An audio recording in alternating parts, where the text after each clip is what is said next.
Welcome and thank you for entrusting us with your time this morning. I know it's getting close to Christmas, and whilst we've all got multiple reasons to be at home organizing ourselves, there's usually a heck of a lot on in the office too. So thank you for giving up one of the last few hours you've got this year to get anything useful done. So pitching, why do we all need to be good at it?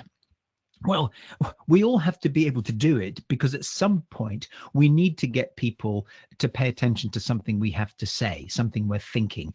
And it's usually to it'll always be to start something, get people to start something, get people to stop something, or to change. And I think we waste a lot of opportunities to make our points in more compelling, more interesting ways that people will pay attention to. The prevalence of electronic mail, of texting, of chats, all of that kind of stuff, that's absolutely fantastic. And it can bring people together, particularly if they're geographically dispersed.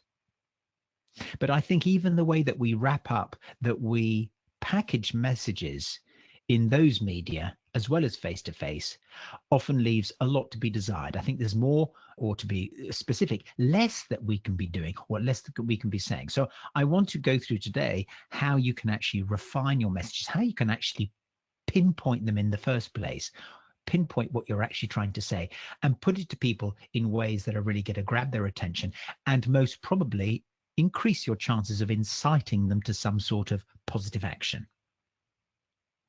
So what I really want to do with all these webinars, as usual, I want to promote simplicity, try and demystify some things, provoke you to have a think about things, but also to experiment. And that's the most exciting thing of all. If you actually go away wanting to try something out from something you've heard and seen this morning, then I would be absolutely delighted, and it'd be great to hear from you. Okay, so what I'm going to do is I've asked you if you have any particular bugbears, any of you, what do you find tricky about sharing ideas or pitching, if indeed you do it, or maybe you think you should be doing it, but you're actually not, and you're just here to explore, and let's see if anything comes up there. It may be that everybody's just here this morning out of sheer blind curiosity, but if you've got something that you want to ask, or a particular element of pitching or sharing ideas that you find tricky, then this is a good time to put it up in this question pane. And I'll be referring to those as we go along. So let's get started. What usually happens in pitches? What do people usually do? And I'm counting myself very much in this, unless I'm really monitoring myself. The first thing that happens is that if I have an idea to communicate, I might, if I'm being really organized, and you might, try and figure out, well, what do I know about this topic? And I'll scribble a few notes down, and I think, oh, well, I might, if I'm really organized, I might just figure out some way to illustrate it. And then probably I'll get some old material, dust off some old material that I had before, because let's face it, like you, I am short of time.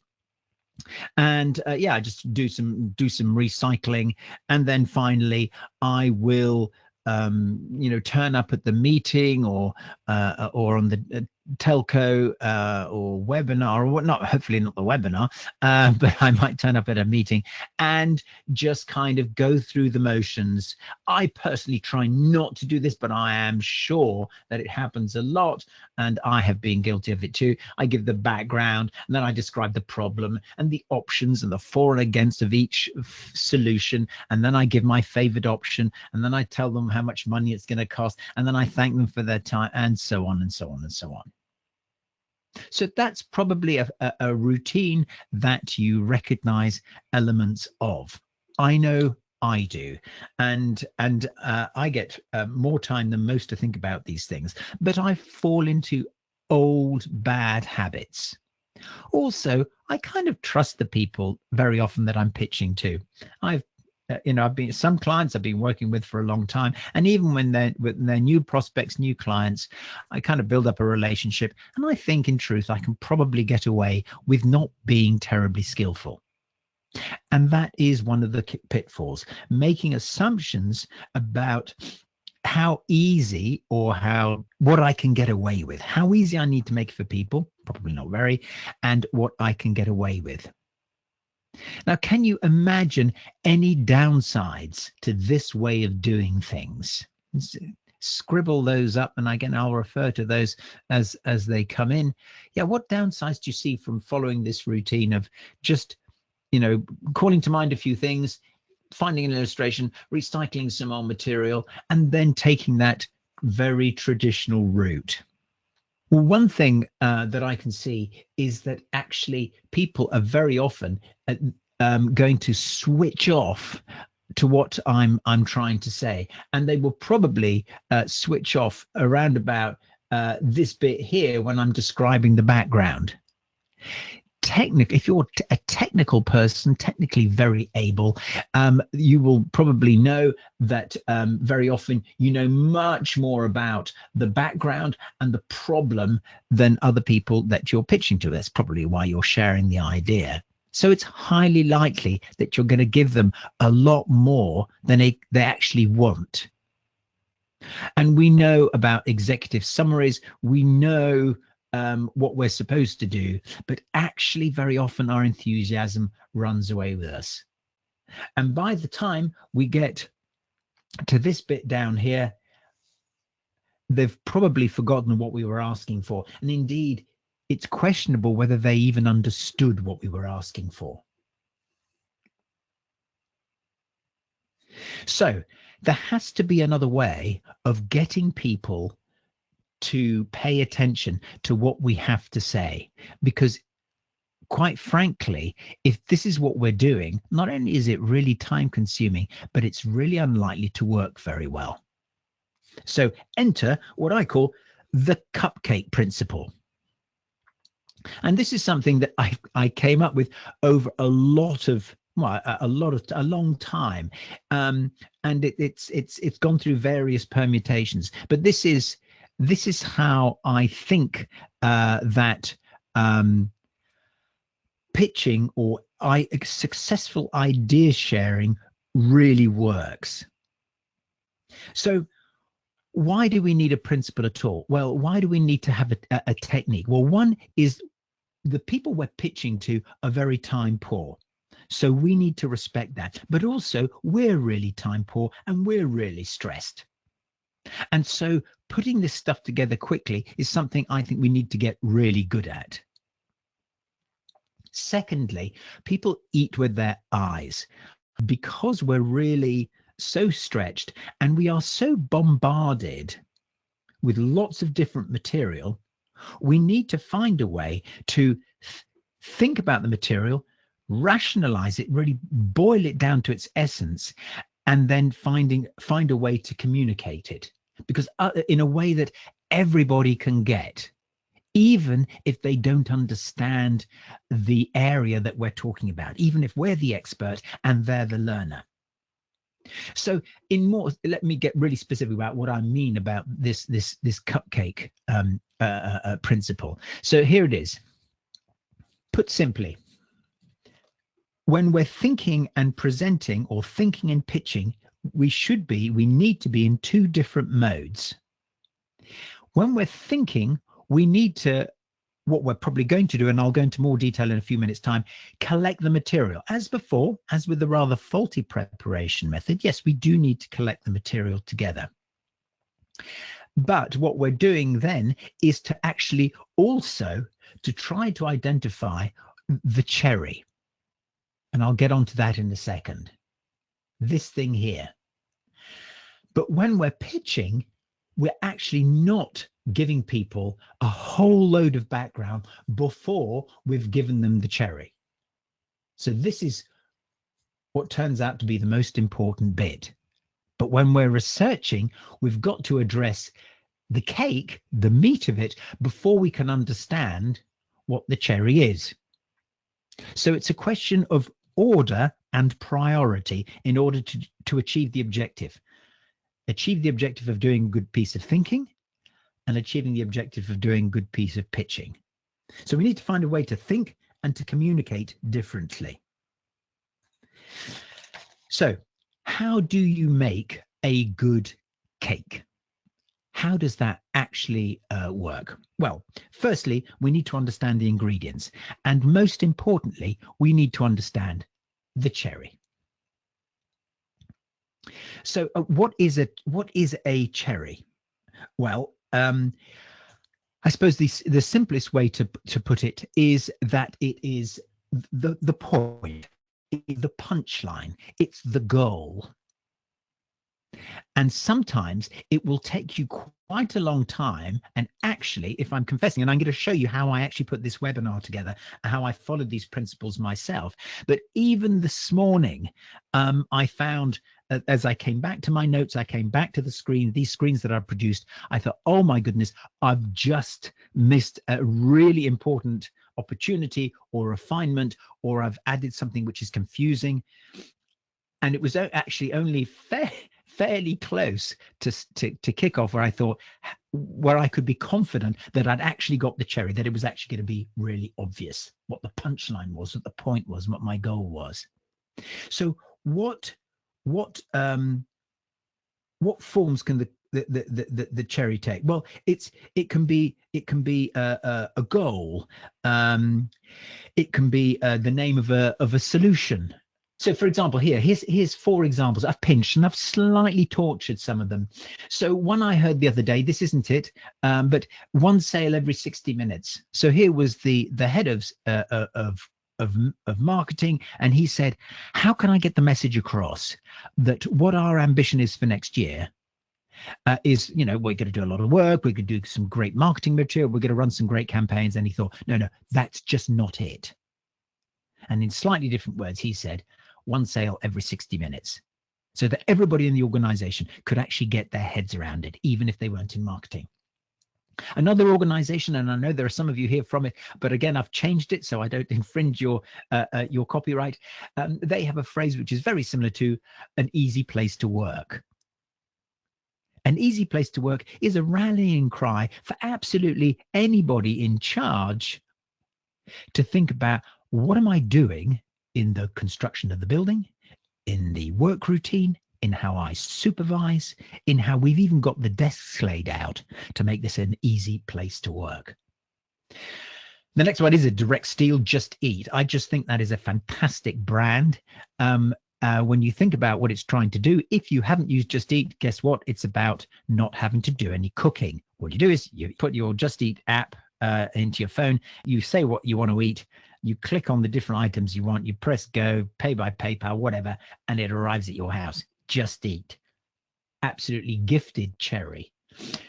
Fresh every day. Now this one is again, it's ambiguous, but it also says what it's trying to do, and this could actually pertain to a food shop, or it could pertain to, I don't know, a creative department in an ad agency. In this particular case, this was the old strapline for Krispy Kreme donuts, and their boast was, and I think it still is, that wherever you were in the country, in the US, rain or shine, you knew that the Krispy Kreme donut man or woman would turn up and supply your shop with fresh donuts, fresh every day. So those are some of the cherries that I've found which really said something to me, and they kind of observe the main rules that I have for these cherries, and those are that it's intelligible. It's very easy to understand, poignant. It says something to me. It solves a problem. It strikes a chord. It plucks at my heartstrings, and of course, it's memorable. So that's the all-important cherry. Its qualities and how it actually works. Okay, I now want to show you how to actually make that great cupcake, cherries and all. And I'm going to take you through the process that I went through to actually put this webinar together. So I absolutely follow what I'm telling you here. And I have, as I said, I think earlier, I have actually refined the process. Now, I took this photograph When was this? This was about Tuesday. I was in London. I was at a desk, and these are pictures literally of my desk, as I had the paper scattered around, of how I actually put the webinar together. So firstly, it's to find the cherry of, okay, I've got a general topic. I thought, yes, I want to run a webinar, and we started advertising it a couple of weeks ago. We want to run a webinar on pitching, but gosh, what am I going to say? That there's a huge amount that I could say about it. I think this one here was the first piece of paper. And then what used to happen is I used to put things on a piece of paper, and then I used to lose the piece of paper, and then I used to have to do a second version. And then I'd often not have that with me on a trip, and I'd have to do the third version just from memory, and again, and so on. But actually, what I then realized was, if I could manage to find all the previous versions, it provided me with a really rich picture, because on different days I came at it from different angles. And so now I use that to my advantage. I make a point of starting early and just scribbling, say 3 weeks before, and then putting that piece of paper away. And every time I sit down to scribble, I start on a new piece of paper. Obviously, it's important to actually keep track of them, unlike me originally, but really keep track of them. So that's what I first started. And in deciding this, I assembled a lot of ingredients. So I did the big brain dump, but was always looking out for, well, what's the cherry? Is it that I want to make presenting easier for people, or pitching easier? Maybe. Is it that I want to make it quicker? So as you can see here, I think, well, what is the cherry? Is it that here it is? Here was the first attempt at the cherry. Maybe I could ask you what it was. No, that won't work. And then I thought, well, is it about not using, is it about images? No, not really. Is it about a process? Would it be helpful to give people a process that they don't yet have? And so a lot of different things came to mind. Here we are. There's the separate bits of paper. I thought, that's an important thing. And then I thought, is this the cherry here? Is this, simplicity, enthusiasm? No, that's not really it. And then I thought, well, actually, what it actually is that the cherry is that you've got to come up with the central focus, with the whole point. And even if you ignore anything else, everything else in this webinar, is make absolutely certain that people leave knowing what it was that you wanted them to pay attention to. Okay, so I've got all the ingredients splurged on the paper. I've identified what the important thing is. What happens next? Well, it's actually, for me, this is how I do it. I then go through and I think, okay, what do I really need? Because it's chaotic, and it's really important that it's chaotic at this stage. No editing, no order, no prioritizing. I just don't allow myself to edit or to think or to shape at all at this stage. And then, so the next stage is the weigh up. So I've assembled the ingredients. I've decided what the cherry is. Okay, I've got it all there on the workbench. And now it's time to weigh up and sift. What are the really important things that are going to make it into the final version? Okay, well, I liked the idea of the upside down cake and the right way up cake. And here it turned up again. Ideas map. I thought it'd be interesting for you to see that. Don't refine too soon. I thought that was an important point. Now this was interesting. What am I really trying to say? And that was a bit of on the cherry refining. At one stage I thought, in ad agency world, they talk about the pain and the gain story. And actually, I only just scratched that out this morning. I thought, no, too complicated. It's another thing. No, it's interesting, but not essential. Then I thought, yeah, I definitely need some examples. Is pitching about being brief? Yes, it is. Brain dumping, that was important. So I ended up, what normally happens, you can see that made it in. Yeah, that didn't make it in the end, although I thought it was an interesting idea, and dilutes. Working example, I thought that might be important. So anyway, so you can see the pattern. And then I started, okay, I need to have a running order. And this is this bit here. It was the last thing I did. It actually wasn't the second thing. This was last. I thought, okay, what do I start with? Okay, I need an intro. What happens usually? And then what do I do?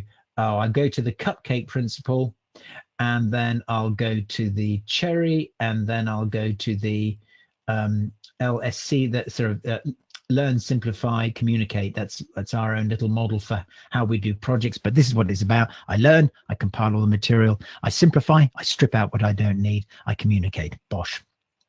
So then that's where this, and then process and visual aids and do's and don'ts.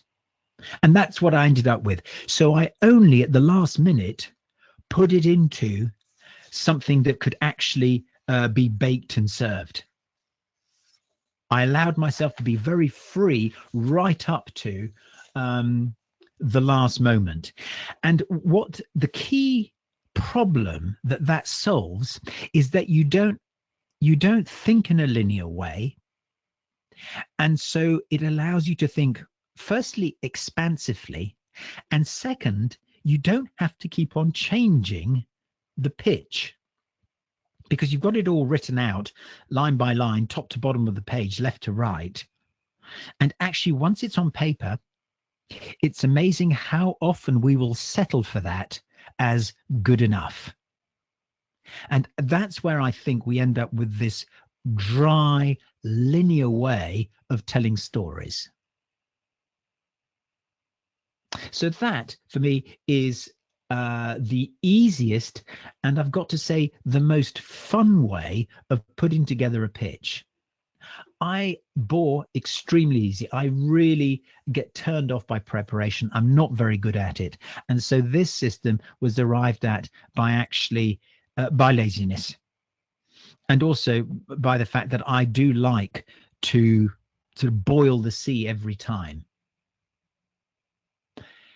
Doing it this way also keeps it very fresh. And I'm going to come on to that as an avoid in a couple of minutes' time. Okay, so you've got your ideas. You've put them into order. You've decided what the cherry is. You then put them into a running order. Fine. And then you start, well, up to then, you've been killing stuff off, but actually right up to, as I said, right up to 8:45, 8:30 this morning, I was still taking stuff out and only printed the final script for this morning at like 9 o'clock. So I'm a big fan of taking stuff out of something that I'm doing. Okay, so there we have it. So visual aids. This one I could go on and on about. It's a real bugbear for me, but I've just tried to be really good and refine the thoughts. So here are the absolutely bare bones. Why do we have a visual aid? What is the point? Or rather, what is our sole reason for having a visual aid? For me, it's if words fail. If I can't think of how to describe something, that's the reason to have a visual aid. I took this is a staircase in a new building that a client is now occupying. I was just struck by how utterly beautiful and inexplicable it was. I had no idea I was going to use it this morning. It just struck me, I need a photograph that says inexplicable. And I thought, gosh, I'd be pushed to explain what that looks like to somebody. So yeah, so the photograph or the image that you use or the drawing, and it might just be a scribble on a flip chart, has to say something that words cannot. I have used a particularly simple, and I like mundane objects. This is one that I use to when I'm talking to other coaches at conferences to explain my coaching model. This is how I refer to my coaching model. I don't use any jargon. I don't use psychobabble or coaching talk. I don't like it. I think it puts everybody in a box. I think it's dull. So I'm really interested in mundane things. So I use this as a piece of bread because it's boring. But because it appears on the screen, it makes it not boring. And I say that my coaching model is based on consistency. just like you have every slice in the loaf is the same. Well, every session for me is the same. I have the same start point. So it's a way that I can get into the psychology and the mundaneness of routine by using a mundane object to say something a bit different and to draw people's attention to it. Okay, here's a really lousy. I went far and wide to find the lousiest thing I could. We work with one great group of people. They're in the petrochemical industry. They have ferociously difficult material to communicate to their clients. And one of them, I didn't produce this one, but it was very similar. And one of the sessions that I ran with them on pitching ideas was to simplify their graphs. And I've got to say, they were absolutely amazing at it. They had such fun tearing their own material apart to make some really, really punchy points that even I could understand about everything from the manufacture of nylon to upstream processes in oil production, all kinds of really right out there stuff. I chose this one. It's rather perverse. I love it because it's very colorful. And I also, in a way, love it because there is a meaning in there. I mean, we probably eventually figure out that a scale on the left-hand side, the scale of 0 to 1, you think, well, that's not a very big scale. Well, that's actually a probability scale. I think, and then 8 questions. Well, I think I can understand what a question is. So what are all these lines? Well, I figured, well, actually, they've just misused this graph. It's actually showing a continuous line. Look, if we look at this, okay, let's look at this dark green one. It goes down, down, down like this, and then it goes up and then down along. Well, actually, those lines shouldn't be there at all. It should just be the dots, because there is no meaning in the line itself. There's only a meaning in the different points where the lines meet the axis. So the person who did this particular graphic just needed to switch off the lines and it would have been really useful. So there's a near miss which ended in disaster. Now here's another one. Now this one I really don't understand, but I love it for its sheer simplicity. And so I liked it so much that I actually tried to try to understand it. And then I thought, oh, a bit of gunnery maths going on here. Maybe this is Royal Artillery stuff, or it's to do with ballistics, the range. And of course, if the bigger you make this angle here, the longer the range of your round. I'm sure I'm not right, but it made me want to understand it, and that's the point. This one here made me want to understand it because it was so bloody complicated and it was colorful. But this one made me want to understand it because it was simple. And I imagine if the person was standing in front of me, they would have absolutely had me. So here are some visual aids. I've just got 3 that I ask you to consider very carefully before thinking of using anything like this. Here's the classic one. The word is a turn off for me anyway. Sorry, apologies, but I can't think of a more tired word apart from maybe something like synergy. What I like about this visual is the fact that it actually is nice and crisp and it's good quality. What I really don't like about this visual is the fact that it's just really cheesy. So that's a kind of fail for me. The next one, these word clouds have been done to death. Really, really clever. But actually, everybody's seen them so much. Unfortunately, I think that sort of thing's out of bounds. So that comes under cliched for me. This one has no excuses. One, I don't think I know anybody who would want to be seen to be behaving like that in an office. I just can't see it. It's just well, it doesn't happen in my office. Maybe we're getting it wrong, Nicola. 2, and probably the worst thing, and the thing that you've spotted here, and this happens a lot, particularly when you go to a conference and somebody has bought a cheap image for a couple of quid, and then when they blow it up on a screen that's 10 feet wide or 20 feet wide and 10 feet tall, it looks like that. It's pixelated, it's fuzzy, it's horrible. It's horrible because it's cliched. It's horrible because it's a humiliating thing to make people do, jump up in the air and say, hooray. And it's just lousy quality. So anyway, a whistle-stop tour on visual aids. But I think you're getting the picture, haha, no pun intended, honestly, that simple, and maybe if you've kind of into what I'm into, the mundane, simple object really works great. Okay, hurtling ahead now. I notice 4 minutes past 10. I'm just about on schedule. Now, some do's and don'ts. And no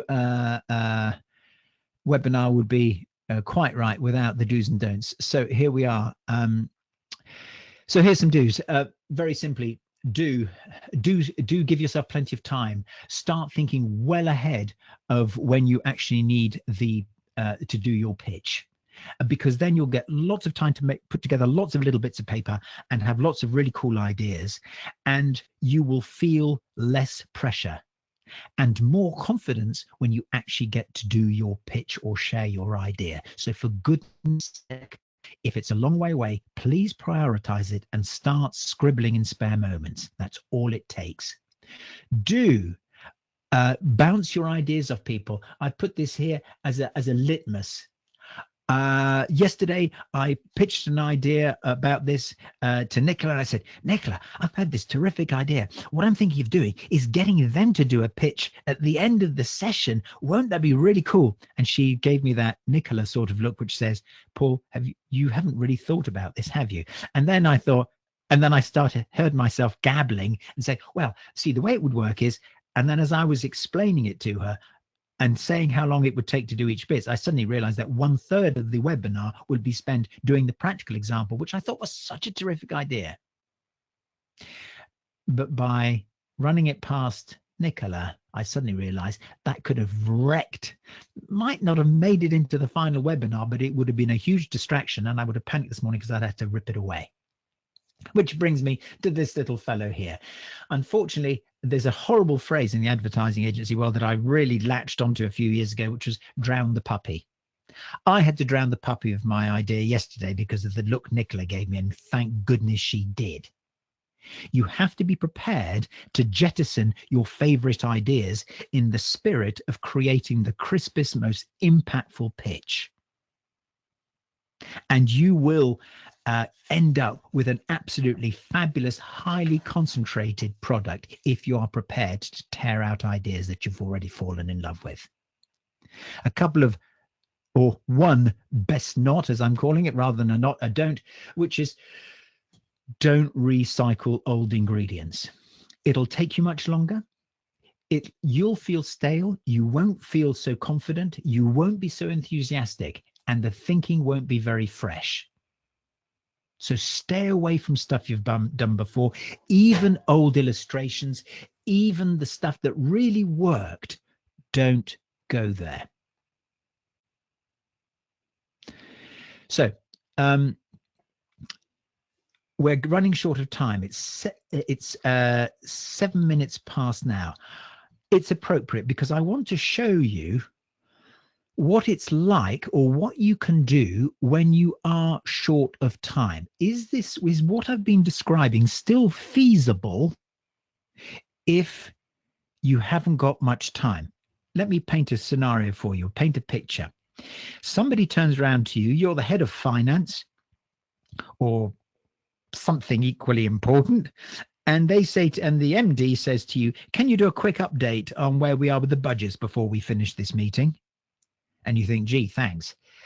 I've got an opportunity in about 45 minutes time or an hour's time to say something really impactful. So I think you can still do it. And this is what it looks like. So this morning I did this exercise. I promise you, this did not take me more than 5 minutes to do, if that. So here's how it turned out. So I scribbled on this screen, I scribbled this. All of the things that I could think of. If I was the CFO, okay, I need your cooperation. Yeah, I need to tell them that. Yeah, cooperation. Some people have put in their budgets this year and they're great. Some are incomplete. Some are just downright wrong. I need you to make a diary date with me to discuss budgets. My team's under pressure because you keep on entering things or submitting things to me late, and so we have to stay late because you didn't get your act together. There's only 4 days left. Oh, I've got some stuff to say about headcount. Oh, and Derek's new. It's not Jane anymore. Stop sending things to Jane. It's Derek now. It's Derek. And there's a new system coming next year, which is all going to make it all really nice and easy. And yeah, final deadline, drop dead. Absolutely. 21st. I'm not going to see anything after the 21st. So, okay. So that's what I put down. And then, as before, you say, okay, what do I have to do? What is the cherry here? What's the really, really important bit? Interesting. Let's see if any of you fancy identifying the cherry. Which is the cherry here for you? Which for you is the big deal? What's the punchline of all the things that are written on the screen? What for you is the punchline? See if we match. Okay, so we've got some votes for need cooperation. Okay, that gets a few votes. A couple of people wrong. Team under pressure, yeah, and send it to Derek and not Jane. What do I think? That's pretty important because they obviously need to correct it. Incomplete, and there's some good stuff. So what suggests itself to me is something like the good, the bad, and the ugly, or something. It could be a film. Audience, maybe. So I might say, so how would this, so I say this first, maybe, and then I might say that second, and I might say this bit third. There we go. So this is what it might sound like. Where's the other one? Oh, yeah, here we go. Okay, everyone. Yes, John's asked me to say a few things about budget. I'm not going to say very much other than for those, it's a real good, bad, and the ugly scenario. Some of you have put in some terrific budgets early. Thank you so much. The bad, there's a couple of that are incomplete, so thank you for trying. But Jane and Derek, can you just fill in the extra column? And there are some that are absolutely awful because and which is the ugly, but definitely repairable. So before you leave the room, actually, can you can you actually come to me and put a date in the diary? Drop dead date. You've got 4 days. And finally, Derek is your man, not Jane. So I would do something like that, and maybe hopefully crisp it up a little. But it's better than telling them, realizing I don't need to tell them about the new system. This is not time to pitch that. They're not going to buy the team under pressure, maybe. That's probably it. And the head count. They're not interested in head count. So there gives you this is sort of scruffy rendition, but it does show that actually we can do this when we're really, really short of time. Okay, so that's the material that I've got for you. Any thoughts, any questions? Yeah, what's on your mind? Anything that you want to bring up? Okay, one question that's come up. I'm on the quiet side. How does that work if I need to be able to make my point? Yeah, I honestly don't think this is a question of personality or preferences, or whether you're noisy or you're a bit like me and I jump around the room waving my arms around, and I quite like this sort of thing. But I think some of the most impactful people I've seen were quiet and even shy, and were sort of real subject specialists, not really used to doing presenting. Well, they had to do presenting, but they didn't really enjoy it. And I think being quiet and choosing your words carefully and being an unusual presenter, I think, or pitcher, I think, can make the point even more strongly. I think people like it when they don't have to listen to people like me all the time, because it's a bit of a rest to the ears and eyes. So I don't see you being quiet or on the shy side as any kind of a barrier.